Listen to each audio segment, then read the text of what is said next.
Welcome back to our channel, Jessy. Part 1 అయిపోయింది. So part 2 లోకి enter అయిపోదాం. So let's get started.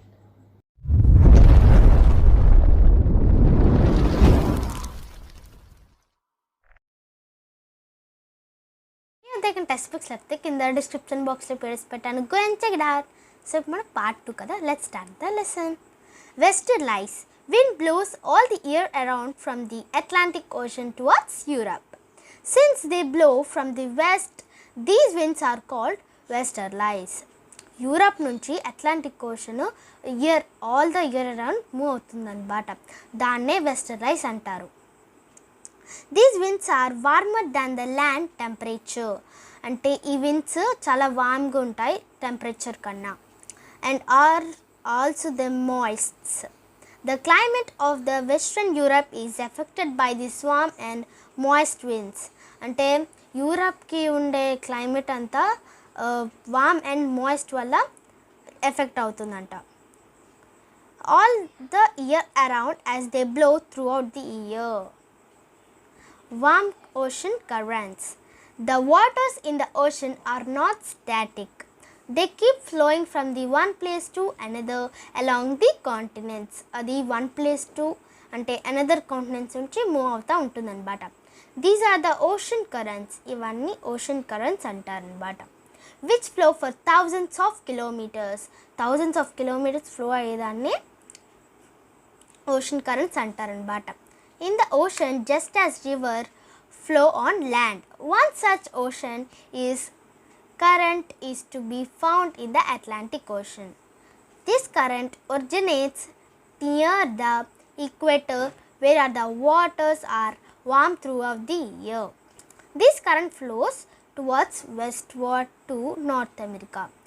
ఈ current ఎక్కడి నుంచి ఫ్లో అవుతాయంటే westwards to North America. It flows north along the eastern coast of the America under the impact of the westerlies and then advances towards Europe. Moving northeast, it hits the western current is called Gulf Stream in America, while in Europe it is called North Atlantic Drift. యూరప్లో అయితే Gulf stream అంటారనమాట. అమెరికాలో Gulf stream అంటారు, యూరప్లో north Atlantic drift అని అంటారు. The coastal waters of the cast coast of North America and the west coast of Europe do not freeze in winters. అంటే అవి వింటర్లో freeze అవ్వవంట. Thanks to the Gulf Stream, thus it is possible for ships to visit the ports on this coasts in winter. అంటే visit అంటే పోస్ట్ని visits అవుతారు కదా, అది possible కానీ చెప్తున్నారు. Western Europe showers all the year around. The westerlies which blow throughout the year also bring maple moisture to the northern to and western Europe. Since these winds blow from the sea, they carry a lot of moisture and regularly cause rainfall. This is why it rains throughout the year in northern and western Europe, while it rains only for a few months in our country. There are light showers all the year around in western Europe.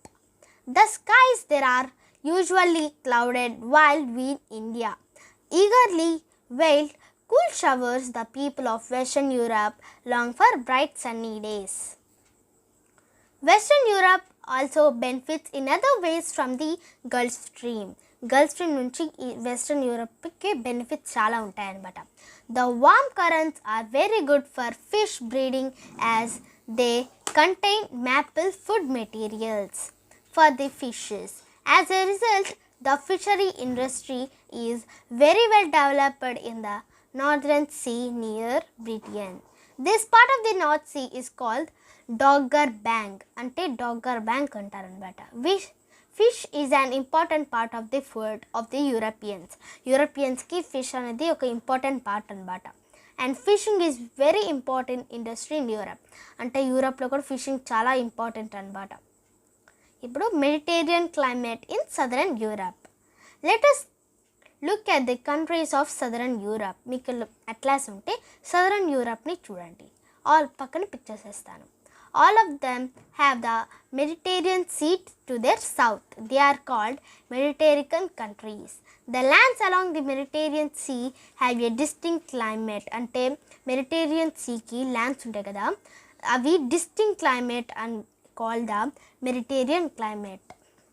The Mediterranean countries are the southernmost countries of Europe. As a result, the winters here are not too cold and summers are warm. It does not rain all through the year, whereas in Western Europe, the westerlies blow here during the winter months only. These winds bring rain to the Mediterranean countries. In other words, it rains here only in winter. In their words, winters and dry summers are termed as Mediterranean climate. Several regions in other continents too have a Mediterranean climate. This climate is very good for growing juicy fruits. Thus, regions with Mediterranean climate are famous for their fruits like olives, figs, grapes, oranges, etc. are grown exclusively in southern Europe. Land, climate and agriculture. European plains and rivers valleys are very fertile. It rains here all through the year and the rivers too do not dry up in any season. As a result, the plains are very suitable for agriculture. However, a very large part of the Europe is mountainous and not suitable for agriculture. Some countries have very little agricultural land. For example, only 3% of the land for Norway is available for cultivation. 30% of England is cultivable, while in the Germany it is about 40%. This is very different from out country. In India, as much 55% of the land is cultivatable.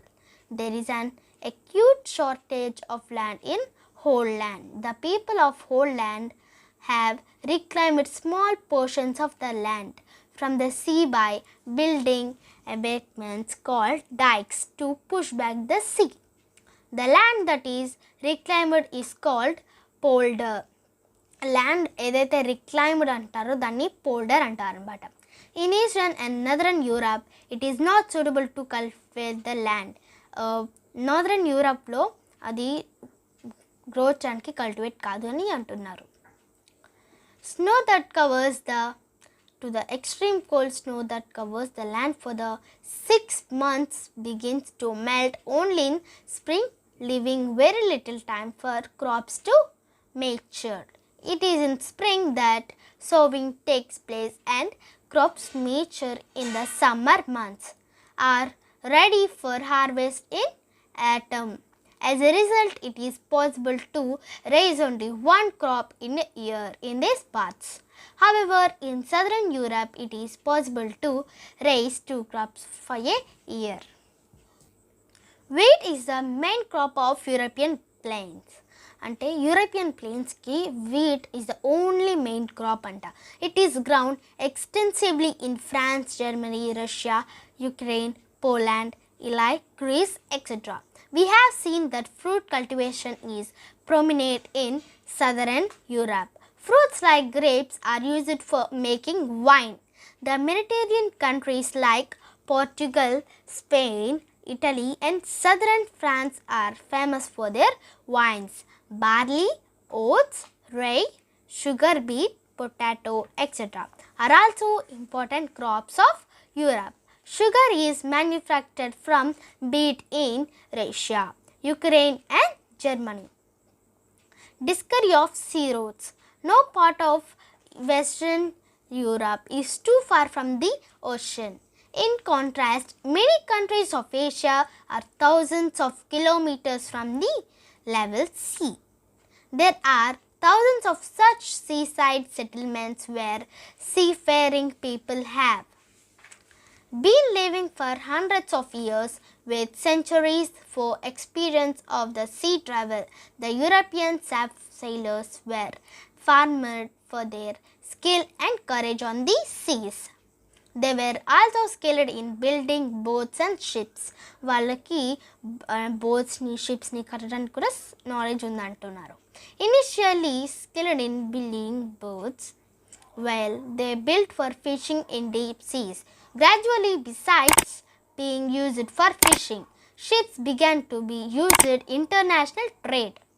From the very ancient times, the people of Europe have been trading with India and other countries of Asia like Indonesia and China. From these countries, Europe obtained many things like cotton and silk, cloth, gems, ivory and spices, snails, cloves, pepper and cinnamon that were not available in Europe. The Europeans got these in the exchange for gold and silver, which they brought from the Europe. Do you know what route they look to the Europe to India? Look at map 7, in which two major routes are given. Both routes are crossed the Mediterranean Sea, while one of them took a land route in via the Middle East, Iran and Afghanistan. The other route took in Asia, route via the Red Sea or the Arabian Sea. About 500 years ago, the West European sailors and traders began to search for new routes to India. This was because both the routes mentioned above passed through countries ruled by the Arabs, who were often at the war with the Europeans further. Most of the trade in the Mediterranean Sea was controlled by Italian merchants, who did not let traders of other countries in easily. That is why the sailors of the other countries began to look for routes to India which not have to pass through the Mediterranean Sea or the Arab Blue Route countries. Of course, these maps did not exist in those days and people had just begun to figure out of the earth must be around but not flat. An Italian sailor named Christopher Columbus thought. ఒక Italian sailor అనమాట, తన పేరు Christopher Columbus అంట. మీకు 5th క్లాస్లో ఈ chapter ఉంటుంది Christopher Columbus అని, డెఫినెట్గా ఉంటుంది పేరు. If the earth is around then it should not be possible to reach India from the west too. If we are to travel westward across the Atlantic Ocean, if we are where to travel westward నుంచి Atlantic ocean ఎక్స్క్రాస్ మనం దాటామంటే we would reach China and India sooner or later. Columbus set out these 3 ships in 1492 to cross the Atlantic Ocean. Christopher Columbus అంట 3 షిప్స్ని 1492లో Atlantic ఓషన్ని cross చేయడానికి పెట్టారనమాట. After 3 months of sailing, he saw land ahead. After 3 months తర్వాత తను ఒక land చూశాడు. Columbus thought that he had reached India. తను ఏమనుకున్నాడు, నేను ఇండియా వచ్చేసాను అని అనుకున్నాడు. He had reached country which we know call the West Indies. తను ఇండియాకి రాలేదు, అది వెస్ట్ ఇండీస్కి కంట్రీ రీచ్ అని తెలిసింది. These are group of islands near America. In fact, Europeans did not know of America before Columbus. Europeans ki America mundu Columbus telidu. In a way, he stumbled into America. Soon Europe realized that Columbus had not. Columbus, the Europeans discovered several sea routes. They could now sail not America but also to different parts of Africa, India and Australia. They traded with these countries and amassed immense wealth, which was used to develop industries in Europe. Industrial Revolution in Europe. The Industrial Revolution, as you know, started in England around 1750. Industrial Revolution England lo start ayindi 1750. And soon factory production spread to France అంటే factory France, Holland, Germany, Spain, Russia etcetera ఇలాంటి కంట్రీస్కి pass అయింది. Countries like England and Germany, which had large reserves of coal and other minerals, took lead in developing new industries.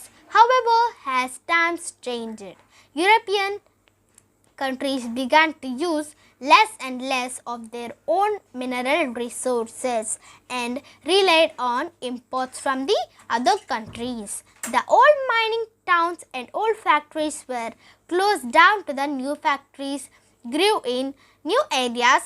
Industrialization also enabled the European countries to import ground goods from other countries. Thus they relied less on the agriculture of their countries for their food and raw material requirements.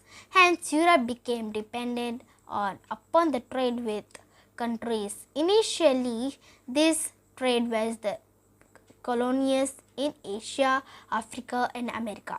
However, as the colonies became independent, they had to develop new ways of trading with them. So the lesson is over.